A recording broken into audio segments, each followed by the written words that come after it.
We're the Mwitis, and we're raising our kids bilingual. Definitely not like that. With a third language now added into, we use OPOL, meaning one parent, one language. So I speak to the kids in English, Ray speaks to them in Swahili, and we're answering some questions today that you guys have. Right, first question. My husband speaks Swahili, but I don't, so how does that work? Well, that's how OPOL works. There we go. There's a whole other video about this, but basically you don't both need to speak both languages. You can do one parent, one language, and stick to your one language when speaking to that child. Okay, the next question is, why did we do OPOL with Remy but not Amaya? So that's our second child, not our first. Yeah. And what did we do with Amaya instead? We had this idea that we were both going to speak to Amaya in both languages. Yeah. And then you just never did. No, I'm joking, that's not what happened. We just did not speak enough Swahili at home, did we? And even when we did speak Swahili, we would end up going back into English again. I think it just felt more natural. Yeah. My Swahili was not as good 4.5 years ago as what it is now.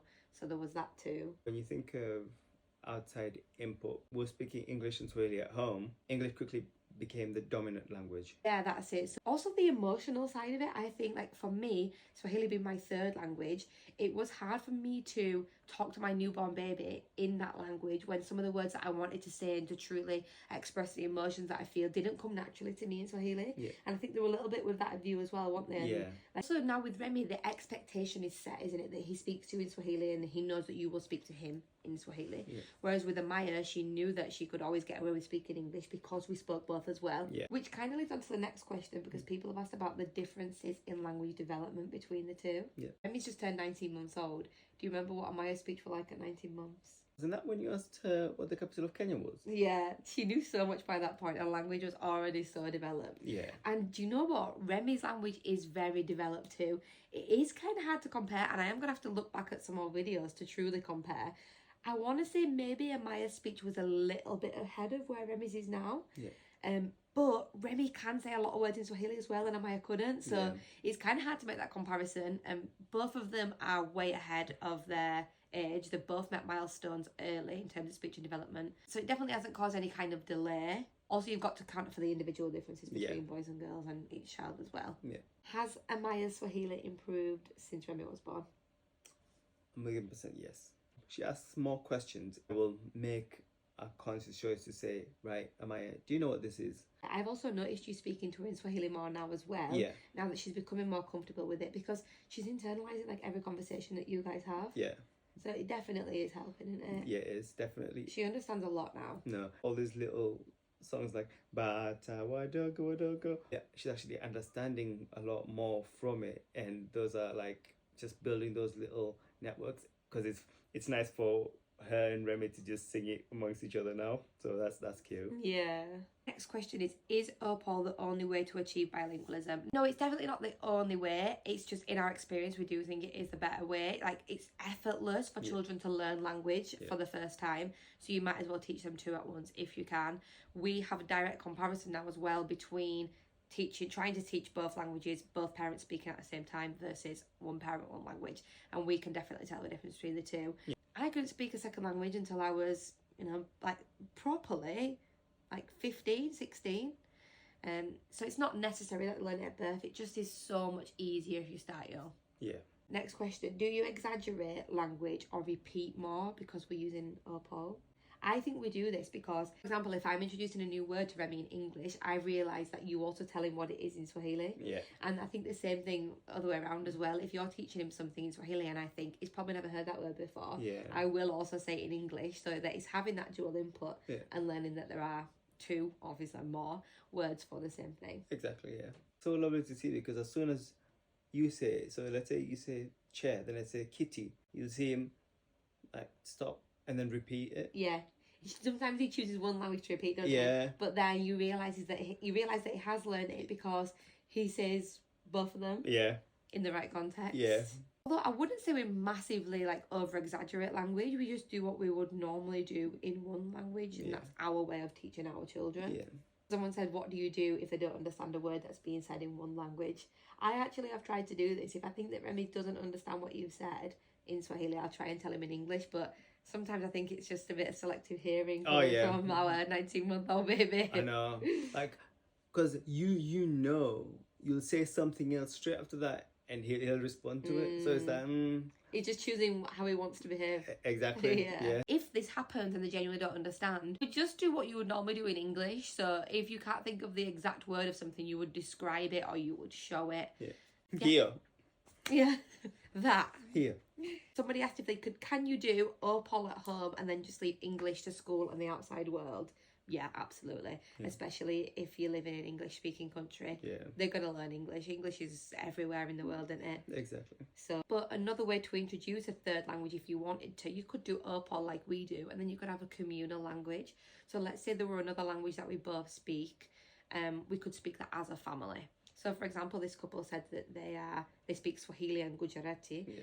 They could speak that each, couldn't they, to the child? And then as a family, they could all speak English together. Yeah. That's an option too. Have you got any tips for parents learning alongside the children? You haven't had to learn a language as an adult. Mandarin? Oh, yeah, true. Well, don't get it twisted, love. 我很好谢谢. Listen to a lot of music. Listen to a lot of conversational one. Slow conversational one. Just so I could actually pick out what the word she's saying. And then just a lot of visuals. And then me constantly repeating. And whenever I could try and find someone to speak to, that was great. Yeah. Yeah. They're great tips. Oh, Going for a language teacher, I approve. Thanks. Appreciate it. Yeah, definitely immersion. Immerse yourself as much as you possibly can in that language. Yeah. Listening to radio and watching the news is preferable to listen to like music. Yeah. Just because I include a lot of slang words or words Yeah, that are not true. always said properly. True. Yeah, finding the opportunity to practice. This can be a difficult one, but there are loads of apps now and like websites online where you can practice with people. Yeah. So yeah, getting as much practice as you can and keep going. Don't give up. Yeah. Also, as a parent learning alongside the child, try and stay one step ahead of their children. How do you get children to go from speaking in single words to sentences? Okay, I'll answer this. I feel like you know the answer, but you probably just can't put it into words. You just do it. Yeah. This happens naturally. Of course, it does as a child develops, as they get older. But modelling is truly the best way. So rather than just picking up this and saying, bracelet, to your child, you could be like, wow, this is a bracelet. I really like this bracelet. It's made out of beads and it has red and white and green and black. Do you think the bracelet would fit you? Putting it into context. Bracelet? Yeah. Also don't like when people just ask over and over again, what's this? What's this? Like children get very bored quickly of those kind of questions. I get really bored of them kind of questions. Yeah. So. Yeah, and give them time. Remember, every child develops at their own pace. Yeah. How would we deal with it if Remy wants to speak English to you when he's older? I think collectively we'll be speaking English and Swahili anyway. So it's not like, oh, right, you can't speak to me in English, because there'll be some places where we go where I will need to either say some things in English and so yeah, if you're part of like a wider conversation with family, you speak in English obviously in front of Remy anyway, don't you? Yeah. If we're with my family, for example. Yeah. I also think like yes, we are doing OPOL, but it will become clear to Remy eventually that I do also speak Swahili. Yeah. He will hear us speaking together, and I think eventually it will just become two languages that we speak at home and out in the outside world whenever we feel like it, and we switch between them whenever we want. It's not like a rule like that we only allow Swahili and English. We're just doing one parent, one language to really establish that language foundation. Yeah. And also it don't matter, does it? If that's what he chooses to do. No. That's what he chooses to do. Yeah. Because at the end of the day, in certain settings, they'll think, oh, I think I'll speak this language instead of this one because... Yeah.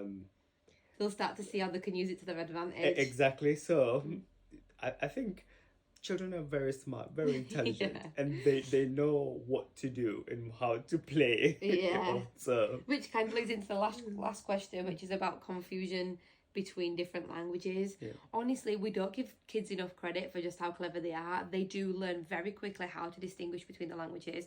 They also use things like contextual clues and even the sounds and accents and how they change. So for Remy, for example, he knows that he only speaks to you in Swahili, so that context is provided. He knows that he speaks to me in English. He knows that when we watch Spanish with Liz or we listen to her music, we speak in Spanish. Yeah. I also think that he can hear the different voices that we might speak in the different languages. But there might be some confusion in the beginning. It can happen. But they do pick it up very quickly and they do learn to differentiate between them. Yeah. That's all our questions. Thank you guys for asking your questions. If you have any more, please do let us know. Yes. Peace. Bye.